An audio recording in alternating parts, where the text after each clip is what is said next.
YouTube channel देसी कहानी star में आप सभी श्रोताओं का एक बार फिर से हार्दिक अभिनंदन है। तो श्रोताओं, आज हम आपके सामने एक बहुत बड़ी रहस्यमयी कथा प्रस्तुत कर रहे हैं जो आपने पहले शायद कभी नहीं सुनी होगी। और जिन श्रोताओं ने ये कहानी सुन ली है वो हमें कमेंट अवश्य करें। तो श्रोताओं, आज की कहानी में हम बताएंगे कि रावण को श्री राम ने नहीं, राजा रघु ने मारा था और कैसे मारा, इसका सारा प्रमाण और इस बात की सारी जानकारी हम आपको इस वीडियो में प्रस्तुत कर रहे हैं। कृपया वीडियो को पूरा देखें तथा हमारे चैनल को सब्सक्राइब करें। एक समय की बात है श्रोताओं, मैं आपको बताना चाहूँगा कि रावण के पास में सोने की लंका कहाँ से आई। भगवान शिव शंकर और माता पार्वती संसार का भ्रमण कर रहे थे, तो माता पार्वती ने सारे संसार में बड़े बड़े राजा महाराजाओं के महल, मंदिर, किले, सब चीज को देखा। तो माता पार्वती भगवान शिव से कहने लगती हैं कि हे तीनों लोकों के नाथ, सारे संसार के रखवाले, जब इस संसार में छोटे मोटे राजा जो हमारी भक्ति करते हैं उनके पास में इतने अच्छे अच्छे महल हैं, इतनी अच्छी अच्छी राजधानी है, और हम कैलाशों में घूमते हैं, कैलाशों में विचरण करते हैं। अगर आप मेरी बात माने तो आप हमें भी एक महल बनवा दीजिए। तो क्या होता है श्रोताओं, माता पार्वती के कहने पर भगवान शिव शंकर ने सोने के महल बनाए थे। सारे महल सोने ही सोने के, जिसमें पत्थर या और कोई धातु का कोई भी मिश्रण नहीं था। और सोने के महल बनाने के पश्चात जब माता पार्वती और शिव शंकर उन महलों में गृह प्रवेश करवाने के लिए किसी पंडित को ढूंढते हैं, तो पार्वती कहती हैं कि हे दीनानाथ, हमारे सोने के महल में जब हम रहने लगेंगे तो इसका पहले गृह प्रवेश करवाना पड़ेगा, तो आप किसी पंडित को बुला करके लाइए। तो श्रोताओं, उस जमाने में रावण के समान ज्ञानी पंडित, विद्वान पंडित इस संसार में कोई नहीं था। और मैं यह भी कह सकता हूँ कि आज भी इस संसार में ना तो रावण के जैसा ज्ञानी पंडित हुआ और ना ही शायद होगा। इतना महाज्ञानी विद्वान पंडित भगवान शिव शंकर रावण के पास में पहुंच गए और रावण से कहने लगते कि हे विद्वान पंडित, हमारा जो सोने का घर है, सोने का महल है, उसमें हमें गृह प्रवेश करना है। तो उसके लिए आपको यज्ञ अनुष्ठान करवाना है, मंत्र पाठ करवाना है। आप चलिए। तो क्या होता है श्रोताओं, जब रावण यज्ञ अनुष्ठान करवाने के पश्चात गृह प्रवेश का कार्य पूरा कर देते हैं, तो माता पार्वती और शिव शंकर भगवान रावण से कहने लगते हैं कि हे विद्वान पंडित, आप अपनी दान दक्षिणा बताइए, हम आपको दान देना चाहते हैं। तो क्या होता है श्रोताओं, रावण का मन उसी सोने के महल पर ललचा गया और उन्होंने कहा कि हे भगवान, आप तो तीनों लोकों के राजा हैं, आप तो अपने लिए ऐसे महल और बनवा सकते हैं, मुझे तो ये ही महल चाहिए। तो श्रोताओं, उस समय पर भगवान शिव शंकर ने और रावण को सोने की लंका दान में दी थी। और सोने की लंका में रावण मंदोदरी के साथ में बड़े गर्व से रहता है और रोजाना मंदोदरी के साथ में बड़ा अन्याय करता है। तो क्या अन्याय करता है श्रोताओं, ध्यान से सुनना कि रावण को अपनी शक्तियों पर घमंड हो गया था कि सारे देवता मेरे अधीन हैं, इस संसार में ऐसा कोई राजा नहीं है जो मेरे सामने युद्ध करने का साहस जुटा सके। ऐसी बात मन में सोच करके और राजा रावण लंका में अपनी भार्या मंदोदरी को अपने सामने खड़ा करता है और मंदोदरी के कुंडलों में होकर के रोजाना तीर निकालता है। अपनी युद्ध कौशल और तीरंदाजी को मंदोदरी के सामने रोजाना प्रकट करता है, मंदोदरी के कान के कुंडल में होकर के तीर निकालता है। इसी प्रकार की पीड़ा को सहते हुए मंदोदरी रोजाना अपने मन में घबराती है। सुबह होने तक सोचने लगती है कि क्या पता कल मेरा जीवन रहे या ना रहे, ये रावण मुझे किसी दिन मार कर छोड़ेगा। तो श्रोताओं, किसी भी दिन अगर निशाना चूक गया तो मंदोदरी की मौत निश्चित थी। इस बात से दुखी होकर मंदोदरी ने एक दिन रावण से कहा, अगर तू इतना ही शक्तिशाली है तो मेरे स्त्री के ऊपर क्या तीर चलाता है? इस संसार में आपके जैसे पता नहीं कितने योद्धा होंगे, आप उनसे जाकर लड़ाई करिए, तब आपकी वीरता का पता चलेगा। तो रावण कहने लगता है कि सारे देवता मेरे गुलाम हैं, वह माता मेरे पीस ना पीसती है, मेरे दाना पीसती है, मुझसे लड़ने वाला इस संसार में कौन है? तो मंदोदरी के मुंह से निकल जाता है कि अवधपुरी का एक राजा है जो है राजा रघु, और वो तुमसे युद्ध करने का साहस रखते हैं। तो मंदोदरी की बात सुनकर के रावण अपना पुष्पक विमान निकालता है और पुष्पक विमान में बैठ करके और सीधा अवधपुरी पर चला जाता है। अवधपुरी में जाकर अपने विमान को नीचे उतारता है तो उन्हें पता चलता है कि राजा रघु सरयू नदी के तट पर स्नान कर रहे हैं। तभी सरयू नदी पर राजा रघु को आकाशवाणी होती है कि उत्तर दिशा में हिमालय की तलहटी में एक गायों के झुंड पर शेरों ने हमला कर दिया है और उनके प्राण आपको बचाने हैं।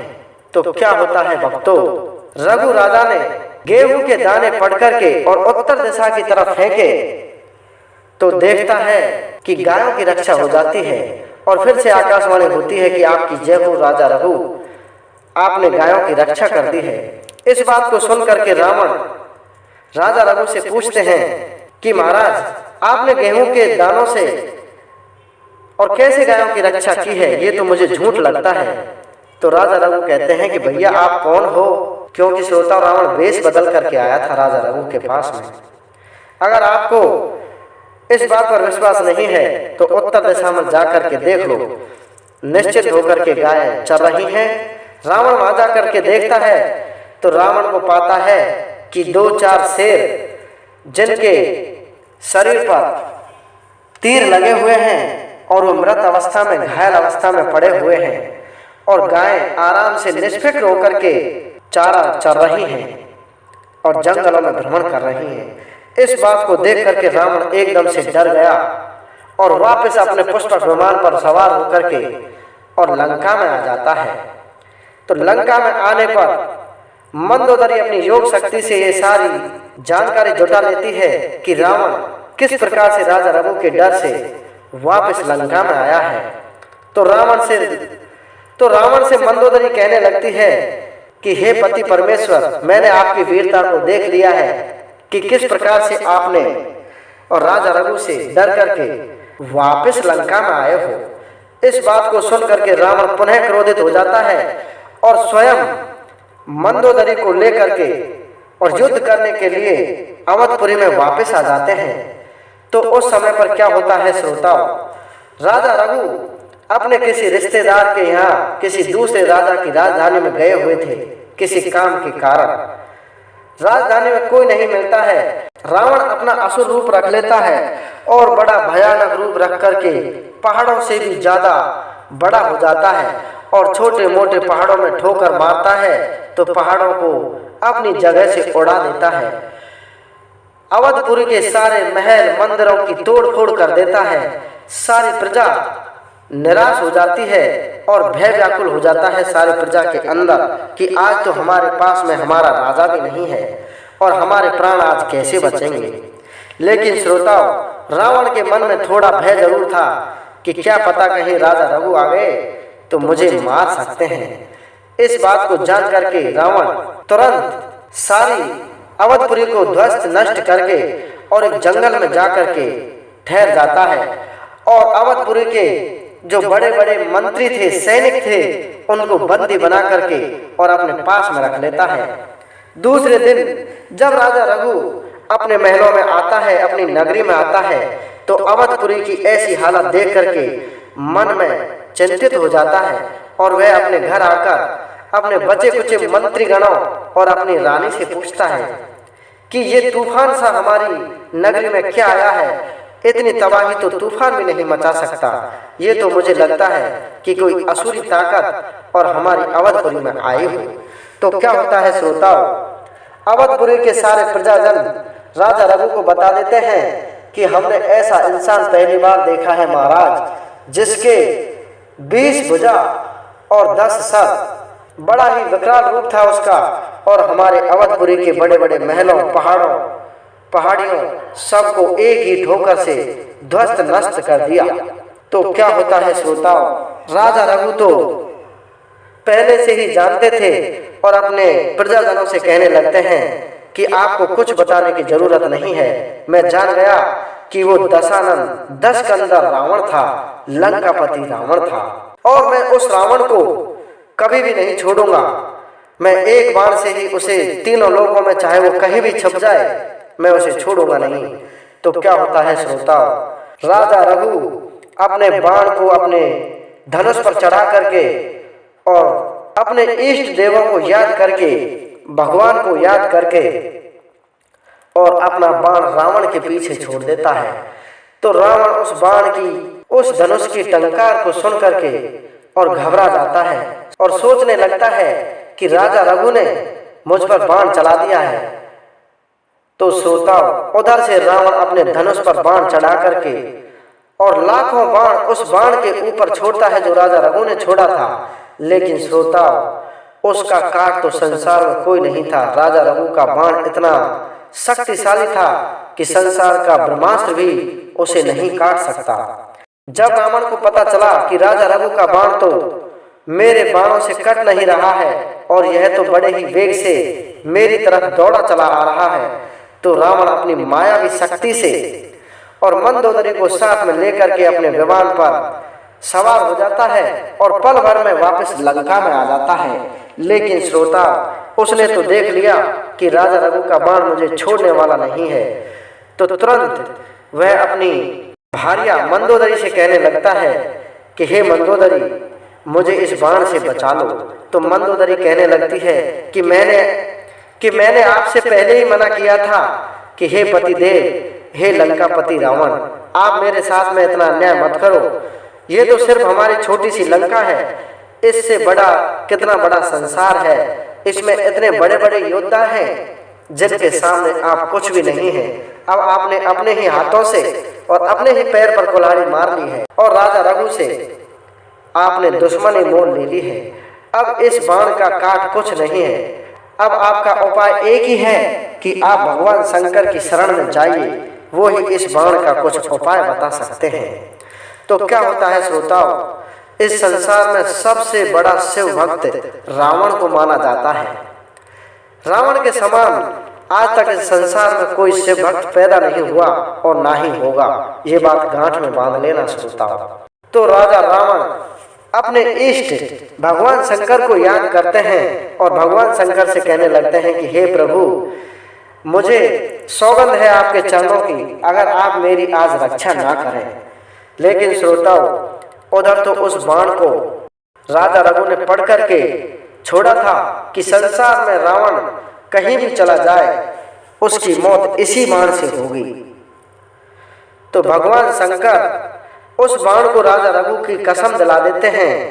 राजा रघु की सौगंध दिलाते ही बाण चुप हो जाता है और उस बाण को भगवान शंकर अपने हाथ में पकड़ लेते हैं और रावण से कहते हैं कि हे रावण, तू इस बाण को अपनी पाटी से बांध लेना और इसकी नित्य पूजा करना। जिस दिन ये बाण खुल जाएगा उस दिन तेरी मौत निश्चित है। श्रोताओ, इसीलिए तो कहा जाता है कि रावण ने तो अपने काल को पाटी पर बांध रखा था, वो कोई और काल नहीं था, यही बाण था राजा रघु का, जिसको रावण ने अपनी सोने वाली खाट की पाटी पर बांध लिया था। तो क्या होता है श्रोताओ, उस समय पर तो इस बाण से रावण के प्राण बच गए थे, लेकिन होनी को कौन टाल सकता है, विधाता की लीला को कौन टाल सकता है। रावण तो बहुत बड़ा खुदाई था, वह तो बड़ा ही असुरी ताकत वाला राक्षस था। वो सारी बातों को भूल गया और उसे तो फिर से गर्व होने लगा, फिर से घमंड होने लगा कि इस संसार में मुझसे बड़ा शक्तिशाली कोई नहीं है।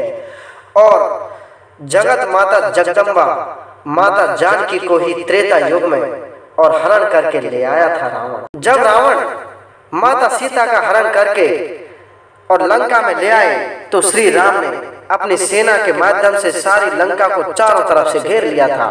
और राम और रावण के बीच में जब कई दिनों तक युद्ध चला तो विभीषण राम की तरफ आकर के और सारा भेद बता देते हैं कि बहुत साल पुराना आपके ही दादा परदादा राजा रघु का बाण और रावण की पाटी से बंधा हुआ है।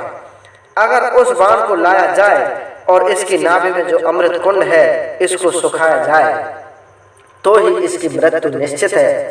तो क्या होता है श्रोताओं, रावण तो राम के साथ में युद्ध कर रहे थे और स्वयं हनुमान जी जाकर के और उस बाण को खोल करके लाए थे रावण की खाट की पाटी से और राजा राम को दिया था। राजा राम ने अपने इष्ट शिव शंकर और अपने परदादा राजा रघु को याद किया और उस बाण का संधान अपने धनुष पर किया। तो क्या होता है श्रोताओं, उस बाण को तो राजा रघु ने पहले ही वरदान दिया हुआ था कि रावण तो तीनों लोकों में चाहे कहीं भी चला जाइयो, तेरी मौत इसी बाण से होगी। तो उसी बाण को राजा राम ने अपने धनुष पर रख करके और रावण के ऊपर छोड़ा था और रावण की मौत हुई थी। तो श्रोताओं, ये कहानी बहुत ही रहस्यमयी कहानी है और इसको मैंने बहुत वेद पुराणों में पढ़ करके खोजा है। ऐसी जानकारी अगर आपको और भी चाहिए तो हमारी वीडियो को लाइक और शेयर करें तथा चैनल को सब्सक्राइब अवश्य करें। धन्यवाद। जय हिंद, जय भारत।